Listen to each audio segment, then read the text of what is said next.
Rumah apung ini buatan dalam negeri loh. Pabriknya ada di Padalarang, Jawa Barat.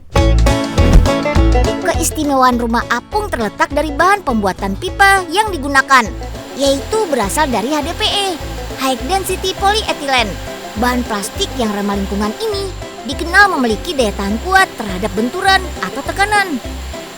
Dalam bahan plastik ini ada campuran warna pipa yang akan dihasilkan. Ini nih yang berwarna biru, sedangkan bahan berwarna coklat sebagai anti lumutnya. Bahan yang sudah tercampur kita injeksi dalam mesin ini. Panaskan dengan suhu 200 derajat Celcius sampai pipa besar terbentuk. Bahan ini mudah dibentuk setelah titik lelehnya melewati proses pemanasan. Lanjut ke tahap pendinginan dengan air yang mengalir di dalam tabung. Tahap pendinginan ini dilakukan sebanyak 3 kali. Nah, pipa inilah yang akan menjadi penopang rumah apungnya. Oke, sip. Kita lanjut potong sesuai kebutuhan yang diinginkan. Yang penting sesuai ukuran rumahnya saja. Jangan lupa komponen lainnya, seperti truk kubus untuk penopang alias pijakan dan penghubung antar pipanya. Pembuatannya melalui mesin injection juga. Bahan plastik ini dilelehkan, lalu setelah mencair dibentuk menjadi padat. Tuh kan, dalam waktu beberapa menit saja setelah menekan tombol sudah jadi sesuai ukuran yang diinginkan. Wih, canggih ya. Oke, sip. Kita pasangkan salah satu komponennya, yaitu track support. Jarak antar track supportnya sekitar 75 cm. Nah, pipa-pipa yang sudah melengkapi komponen inilah yang akan menopang rumahnya saat mengapung di atas air. Jadi, bukan karena sulap atau sihir ya teman-teman. Oke, lanjut. Ini dia bahan pembuatan pipa dinding dan lantai rumahnya. Ada HDPE dan serbuk kayu jati. Campurkan kedua bahan selama 15 menit. Bahan plastik ini juga dikenal anti UV. Jadi cocok nih karena sering terkena sinar matahari. Warnanya akan lebih awet deh. Oke deh, panaskan bahan dengan suhu 185 derajat Celcius. Proses ini memakan waktu 4-5 jam. Nah, setelah membentuk papan, lanjut ke tahap pendinginan. Rendam dengan air bersuhu 9-11 derajat Celcius. Per menitnya, mesin ini dapat menghasilkan 13-15 cm papan kayu. Papan yang sudah mengeras, lanjut kita potong sesuai kebutuhan.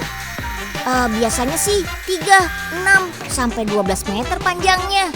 Kalau teman-teman lihat, bagian dalamnya terdapat rongga kan? Ini akan membuat papan jadi lebih ringan. Mau dihiasi dengan motif kayu juga bisa loh. Permukaan papannya tinggal diasah di dalam mesin brashing ini.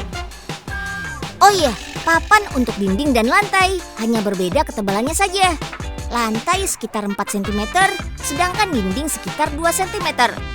Selanjutnya, papan ini akan disatukan dengan kerangka marin aluminium. Pengerjaannya bisa memakan 3 hari atau lebih, tergantung dari ukuran rumahnya. Halo sahabat Unyil, jadi ini nih rumah apung yang udah jadi. Yuk kita masuk ke dalam. Nah, rumah apung ini biasanya ditujukan buat tempat rekreasi ataupun bisa juga jadi alternatif tempat tinggal. Nah, kalau misalnya untuk kapasitasnya tergantung dari pipanya. Kalau misalnya pipanya semakin besar, itu semakin besar juga kapasitasnya. Rumah apung yang diproduksi sejak 2013 ini sudah dioperasikan di berbagai daerah Indonesia loh, seperti Makassar, Bangsering, Pulau Seribu, Nusa Penida, Teluk Cendrawasih, dan masih banyak lagi. Bahkan ada juga di Malaysia.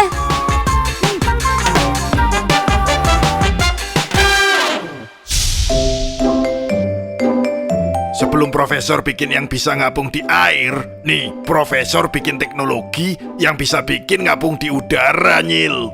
Nih, coba aja dulu. Pas banget tuh, ada warung Poipe. Unyil coba ya, Prof. Wah, iya, beneran bisa ngapung di udara ya, Prof. Wih. Wah, keren amat Den Unyil bisa bikin warungnya melayang. Ogah. Kayaknya seru juga nih alat. Oga pinjam alatnya dulu ya, Prof. Dah.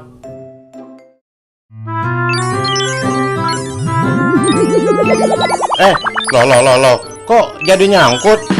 Aduh, gimana turunnya ya? Wow.